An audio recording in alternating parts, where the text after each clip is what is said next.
I'm a designer, I'm a graphic designer.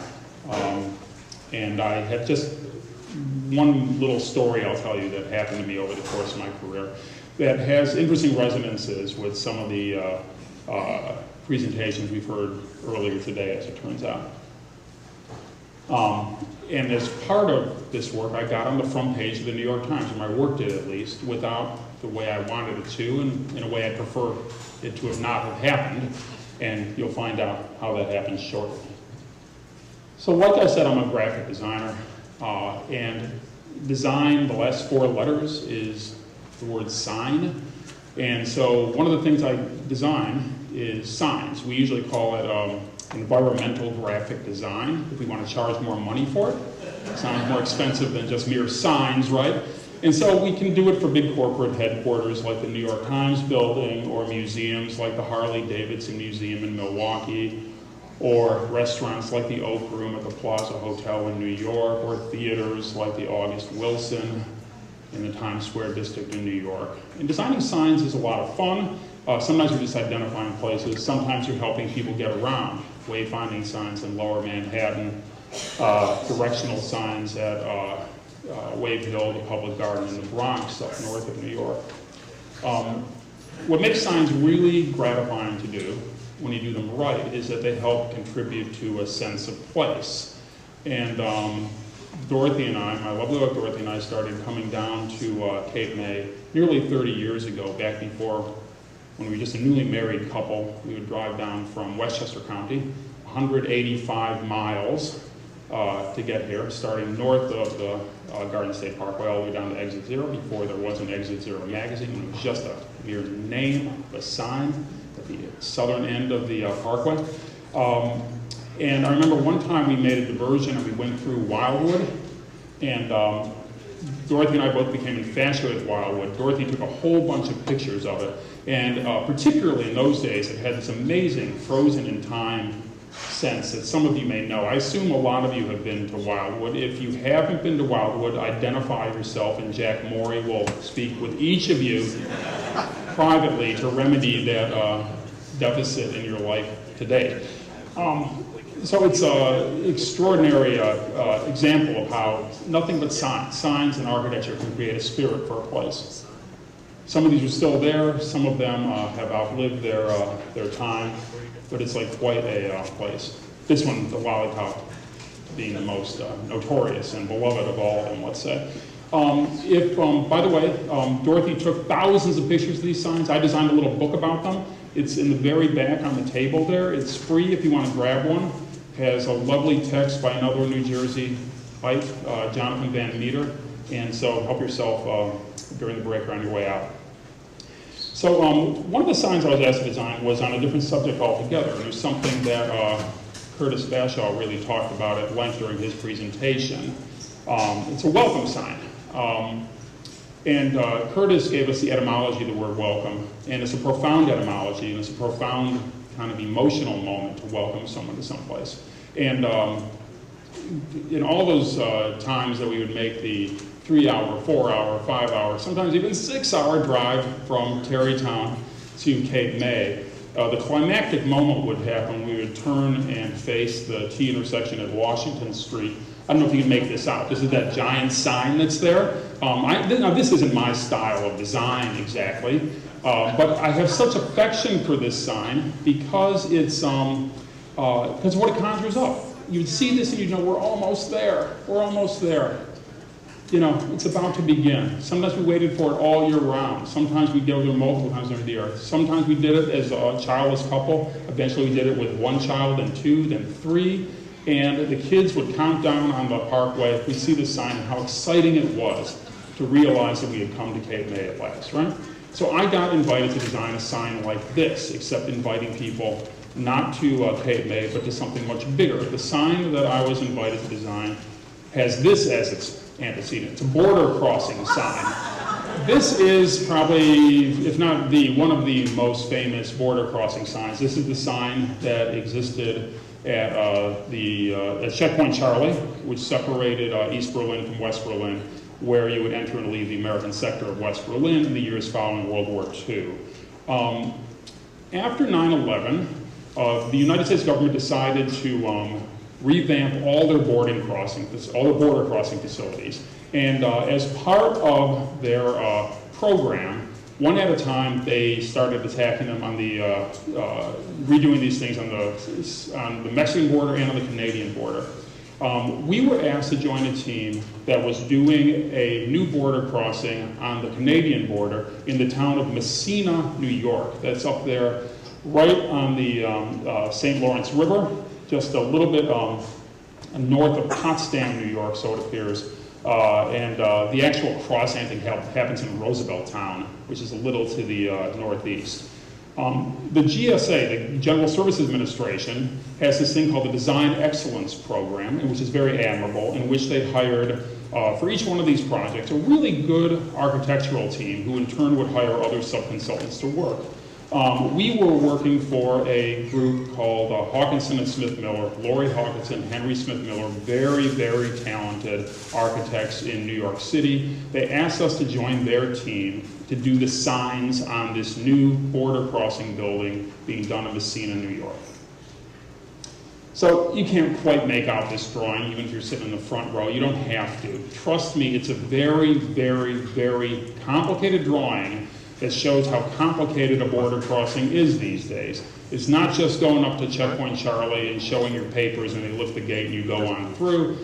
You arrive by car, you arrive by truck, you're sorted into different lanes depending on how you rate what your category of travel is. The trucks can be x-rayed, they can be searched by hand, the cars can be diverted here and there, pulled over. You can't be too careful these days, right? Remember that, you can't be too careful. And so these are very, very complicated structures now. The one in Messina, I think, is a complex of buildings and different sorts of structures that sprawl over 30 acres up there near the border.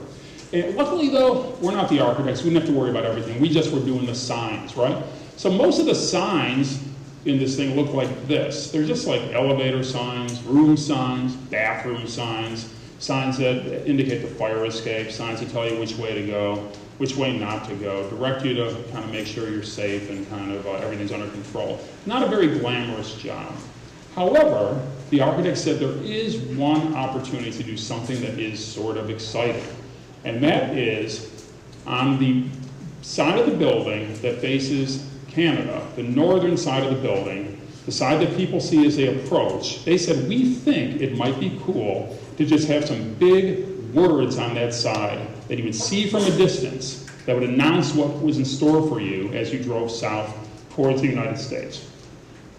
So, and that's what it looks like. It's sort of, they're really good architects. They did this cool thing all out of industrial materials, but it's a metal facade, and in front of the metal wall is a translucent, transparent kind of a thing, a little bit of a veil. It's very interesting the way they set it up. And they said your thing can sort of be behind the veil so people will feel they're kind of entering this exciting land where anything can happen. That's at least what the designers were telling each other.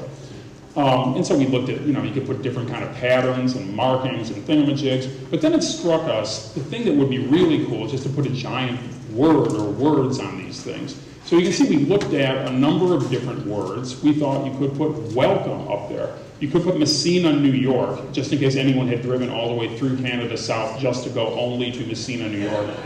You're there. New York State, have a nice day, fairly innocuous, or you could put United States in nice big letters. And I have to admit, we looked at all these different options, but I only had one in mind. I wanted to put United States really big on the side of this building, so it would be the thing that was beckoning you as you approached driving south. Partly because, growing up in Ohio, I'd spent many, many hours kind of like, going back and forth on different family vacations and always seeing a sign that said Pennsylvania welcomes you, New Jersey welcomes you, or Ohio welcomes you, that big word, O-H-I-O.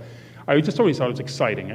Maybe it was in the back seat of a car being driven by my dad that I decided that was where my career lied, actually, making these kind of signs. And so this was finally my chance to do one. And then sometimes these signs, by the way, become iconic in and of themselves, The Hollywood sign was just originally labeling a real estate development. It said Hollywood Land originally, and now it's iconic and more than anything else represents the idea of Hollywood as it's understood, not just here in this country, but around the world, right? So sometimes us sign guys can actually have a certain degree of immortality. But let's not talk about my own ambitions here. We're just trying to do a nice job on this project, right? So we made this proposal, okay, 21-foot tall, end of the building with nothing else on it, a couple of windows, this sort of combination of different sorts of translucent surfaces. Let's just put up United States nice and big. Everyone agreed. Everyone agreed, the architects agreed, the clients agreed, everyone at the federal government agreed, United States. So here's a little schematic drawing showing what this facility looks like. It's a lot more than you can see here, but a bunch of lanes you can see on the left there. Then on the right is our building, right? And so these are some pictures of the signs getting installed. S-A, you see the ES there if you crane your head. United States looking bigger.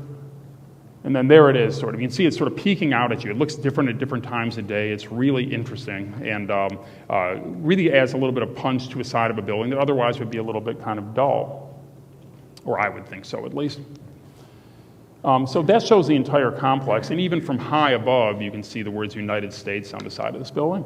That shows it from a different approach. And Hawkinson Smith Miller, Laurie, and Henry, they and their team are fantastic architects. They turned this utilitarian building into a real work of art, and it's won awards since it's open, and indeed it is a very, very striking architectural accomplishment, and an accomplishment that's actually doing real credit to the GSA and to our country and our ability to build a really nice building when it really could just be a Quonset hut shed. So they're really doing something to impress people's experience, right?